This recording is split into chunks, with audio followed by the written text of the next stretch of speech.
சங்கீத புஸ்தகம் 65ஆம் சங்கீதம். ராகத் தலைவனுக்கு ஒப்புவிக்கப்பட்ட தாவீதின் சங்கீதமாகிய பாட்டு. தேவனே, சீயோனில் உமக்காக துதியானது அமைந்து காத்திருக்கிறது. பொருத்தனை உமக்கு செலுத்தப்படும். ஜெபத்தை கேட்கிறவரே, மாம்சமான யாவரும் உம்மிடத்தில் வருவார்கள். அக்கிரம விஷயங்கள் என்மேல் மிஞ்சி வல்லமை கொண்டது. தேவரீரோ எங்கள் மீறுதல்களை நிவிர்த்தியாக்குகிறீர். உம்முடைய பிரகாரங்களில் வாசமாயிருக்கும்படி நீர் தெரிந்து கொண்டு சேர்த்து கொள்ளுகிறவன் பாக்கியவான். உம்முடைய பரிசுத்த ஆலயமாகிய உமது வீட்டின் நன்மையால் திருப்தியாவோம்.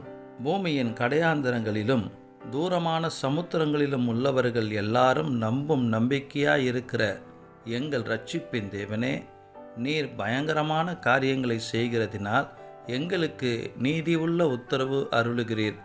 வல்லமையை இடை கட்டி கொண்டு உம்முடைய பலத்தினால் பர்வதங்களை உறுதிப்படுத்தி சமுத்திரங்களின் மும்முரத்தையும் அவைகளுடைய அலைகளின் இரைச்சலையும் ஜனங்களின் அமளியையும் அமர்த்துகிறீர். கடையாந்தர இடங்களில் குடியிருக்கிறவர்களும் உம்முடைய அடையாளங்களின் நிமித்தம் பயப்படுகிறார்கள். காலையையும் மாலையையும் களிகூற பண்ணுகிறீர். தேவரீர் பூமியை விசாரித்து அதற்கு நீர் பாய்ச்சுகிறீர். தண்ணீர் நிறைந்த தேவ நதியினால் அதை மிகவும் செழிப்பாக்குகிறீர். இப்படி நீர் அதை திருத்தி அவர்களுக்கு தானியத்தை விளைவிக்கிறீர்.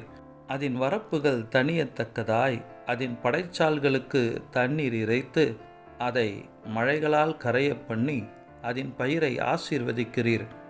வருஷத்தை உம்முடைய நன்மையால் முடிசூட்டுகிறீர். உமது பாதைகள் நெய்யாய் பொழிகிறது. வனாந்திர தாவரங்களிலும் பொழிகிறது. மேடுகள் சுற்றிலும் பூரிப்பாயிருக்கிறது. மேய்ச்சலுள்ள வெளிகளில் ஆடுகள் நிறைந்திருக்கிறது. பள்ளத்தாக்குகள் தானியத்தால் மூடியிருக்கிறது. அவைகள் கம்பீரித்து பாடுகிறது.